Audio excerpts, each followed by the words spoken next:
I also don't think we should get too far ahead of ourselves on dealing with police reform in that, because they've already labeled us as being defund the police.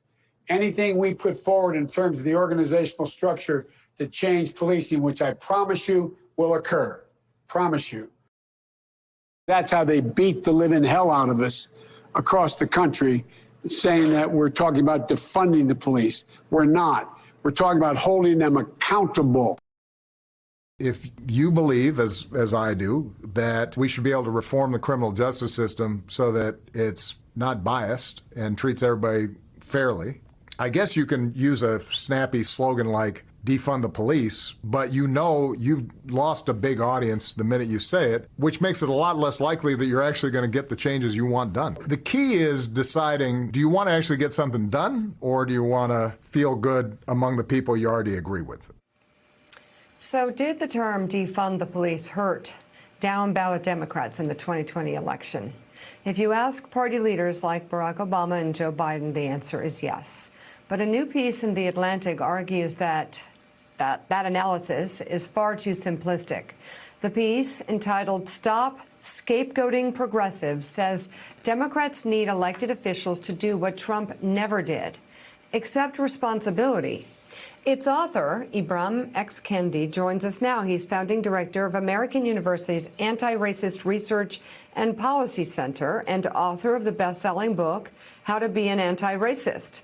Also joining us for this conversation, editor-at-large for the nonprofit newsroom, The 19th, and an MSNBC contributor, Aaron Haynes. Princeton's Eddie Glaude Jr. and former Senator Claire McCaskill are back with us as well. So, Ibram, I guess I'd like you to further take us through your contention that responsibility needs to be taken. What do you mean by that?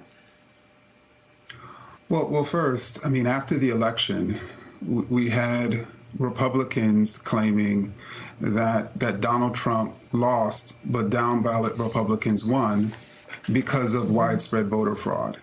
We simultaneously had Democrats arguing that Biden won, but down-ballot Democrats lost because of progressive policies like defunding the police.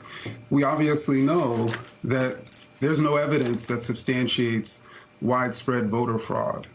But what hasn't been shown, Democrats haven't substantiated that progressive policies alienated more voters than they mobilized, nor have they demonstrated via evidence that indeed people in swing states who were going to vote Republican, who may have voted Republican anyway. In other words, you had many people who are probably going to vote Republican anyway, and we don't know that indeed defunding the police was the reason why they split their ballots or ended up voting Republican. And all I'm asking for is evidence to substantiate this. Elected officials saying their constituents told them that is not evidence. And at a time in which the Republican Party is built on misinformation, lying to the American people, it's critically important for Democrats to speak from the evidence. Thanks for checking out MSNBC on YouTube, and make sure you subscribe to stay up to date on the day's biggest stories. And you can click on any of the videos around us to watch more from Morning Joe and MSNBC. Thanks so much for watching.